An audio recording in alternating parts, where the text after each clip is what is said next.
പകരം ചീത്ത, ആദ്യ കണ്ടുമുട്ടലിൽ വഴക്ക്, രണ്ടെങ്കിലും ഒന്നുപോലെ ജീവിച്ച 21 വർഷം. ഒടുവിൽ രഹനയെ തനിച്ചാക്കി നവാസ് യാത്രയായി.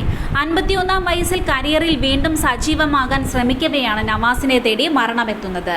മിമിക്രിയിലൂടെ കടന്നുവന്ന് നായകനും സഹനടനുമായുമെല്ലാം കയ്യടി നേടിയ താരമാണ് നവാസ്. പാട്ടുപാടിയും വേദികൾ കീഴടക്കിയ കലാകാരൻ. നവാസിന്റെ അപ്രതീക്ഷിത വിയോഗത്തിൽ ഞെട്ടൽ ഈ നിമിഷവും മലയാളികളെ വിട്ടുപോയിട്ടില്ല.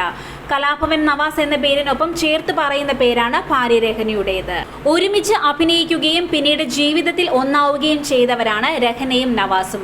പ്രിയപ്പെട്ടവന്റെ വിയോഗത്തിൽ നിന്നും രഹന എങ്ങനെ കരകയറുമെന്നാണ് ഇരുവരെയും അറിയുന്നവരെല്ലാം ചോദിക്കുന്നത്. സ്റ്റേജ് ഷോകളിലും സിനിമയിലും ജീവിതത്തിലുമെല്ലാം രഹനയും നവാസിനെയും ഒരുമിച്ചല്ലാതെ കണ്ടിട്ടുള്ളത് അപൂർവമായി മാത്രമാണ്. തങ്ങളുടെ ആദ്യ കൂടിക്കാഴ്ചയെക്കുറിച്ചും വിവാഹത്തെക്കുറിച്ചുമൊക്കെ ഈ അടുത്ത് രഹനയും നവാസും സംസാരിച്ചിരുന്നു. വഴക്കിലൂടെയാണ് തങ്ങളുടെ സൗഹൃദം ആരംഭിക്കുന്നതെന്നാണ് ഇരുവരും പറഞ്ഞത്.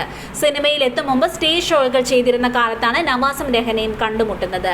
ശങ്കരംകുളത്ത് ഒരു ഷോയിൽ വച്ചായിരുന്നു ആ കൂടിക്കാഴ്ച. എൻ്റെ അച്ഛൻ നാടക നടനാണ്. ഞാൻ ചെയ്തിരുന്നതെല്ലാം സീരിയസ് വേഷങ്ങളുമായിരുന്നു. മിമിക്രി ചെയ്യുന്നവരോട് എൻ്റെ സഹോദരിക്ക് വലിയ ഇഷ്ടമാണ്. പക്ഷേ ഞാൻ അതൊന്നും ശ്രദ്ധിക്കാറില്ല. അന്നേ ദിവസം പരിപാടിയിൽ നോക്കിയപ്പോൾ വളരെ സീരിയസ് ആയി മിമിക്രി ചെയ്യുന്ന ഒരാൾ. എനിക്കത് ഇഷ്ടപ്പെട്ടു. നവാസിക്കയായിരുന്നു ഷോ ഡയറക്ടർ. പരിപാടിയിൽ ഞാൻ രംഗപൂജ ഡാൻസ് ചെയ്തിരുന്നു. അത് കഴിഞ്ഞ് സ്കിറ്റ് ചെയ്യാൻ കയറണം. ഭരതനാട്യത്തിന്റെ ഡ്രസ്സായിരുന്നു ഇട്ടിരുന്നത്. പക്ഷേ അത് സമയത്ത് അഴിക്കാൻ പറ്റിയില്ല. ഒടുവിൽ ഒരു വിധേന അഴിച്ച് സ്റ്റേജിലേക്ക് കയറാൻ വാതിൽ തുറന്നതും നവാസിക്ക എന്നെ ഒരുപാട് വഴക്ക് പറഞ്ഞു. ഭയങ്കരമായി ചീത്ത പറഞ്ഞു. അതായിരുന്നു ഞങ്ങളുടെ ആദ്യത്തെ കൂടിക്കാഴ്ച എന്നാണ് രഹന പറഞ്ഞത്.